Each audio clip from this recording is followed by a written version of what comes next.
Hello, my dears. My name is Joanna, and I welcome you to Johanna Draconis, the deconstruction of CPTSD podcast. In this episode, we will talk about fight or flight, with the addition of, or freeze, the mechanism of triggers. The reason why we spawn when being triggered with those three options is that this is the very mechanism of triggers. So I think we should spend a bit of time to get to know it a tad bit better, as it is something like a baseline knowledge. So let us get right into it.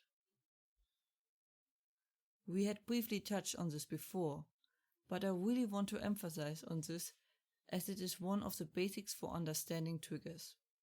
You might be first wondering why I added freeze to it at the end. Well, the original mechanism is called fight or flight, because that is what we are supposed to do after facing a threat to us. We either fight it or we flight, depending what grants us a higher chance of survivability.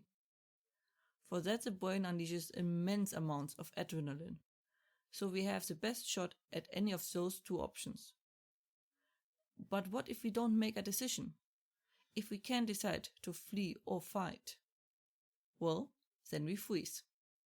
The adrenaline that would help us running at record level now blocks our brain and prevents any further communication.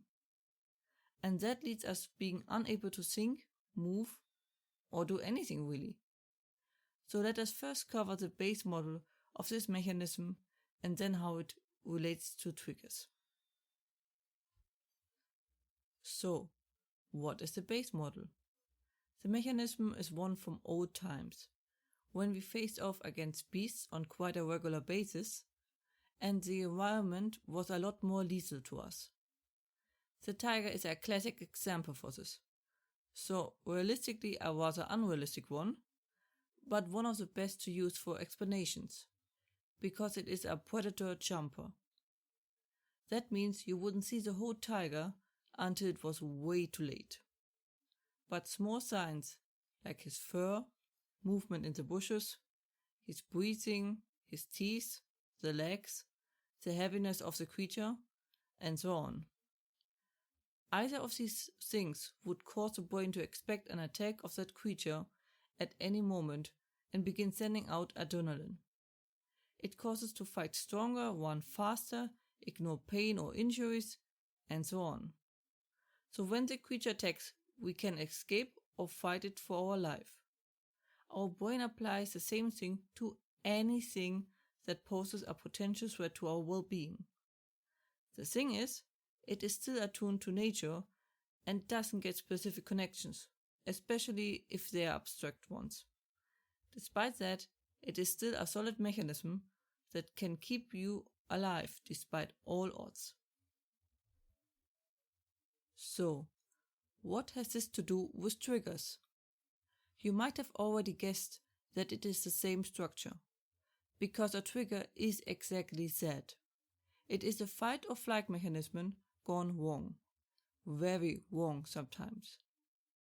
Similar like a freshman getting a huge grade for failing at a task and then becomes overly perfectionist and completely overly alert. And the mechanism does the same thing, overcompensating. Because the instinct failed to protect from the threat, it becomes now omnipresent in the mind. So each little hint that goes in that direction is now taken extremely seriously. Now it isn't orange fur anymore, it is every orange object. Movement in the bushes? Now everything that moves is a warning sign. It is basically your brain panicking. The alarm goes off constantly and therefore you are constantly under attack, which means your brain keeps sending out the adrenaline and you don't have really any idea why. And how can you respond to something that isn't actually there? Because all of it is basically a false alarm. A false alarm that goes off all the time. So if there is a real threat, it goes now often unnoticed. This is why we have to teach our brain that is a false alarm and why. We talked about how to do that in episode 31, Rewrite Your Brain. I picked this topic so that you know what to aim for, and that you no longer target into nothing and waste a lot of energy. This hopefully helps you to put triggers in a box and remove them. Lesson of the week: never upgrade your PC on a Saturday evening. I finally exchanged the parts of my computer that caused more and more malfunctions and made my computer 177 years old in computer years. Yes, there's a website that calculates this for you.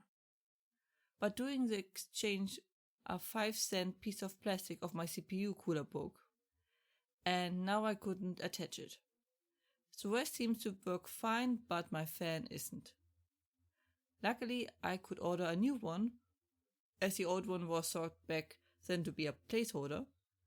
But because Sunday is a shutdown in Germany, I will get delivery on Tuesday, this morning. Means I will need to repair a computer this morning, copy over the notes, correct them, and then set up everything to be able to record. I wanted to do it Wednesday, and now I remember why. But, wouldn't it be boring otherwise? I mean, something going according to plan? That is not how we do things in this family or household. And then I got Corona. And all of those plans got to waste. But at least those times are behind me and I am immune now. Yay! Which makes listening to the news, etc. much more relaxing.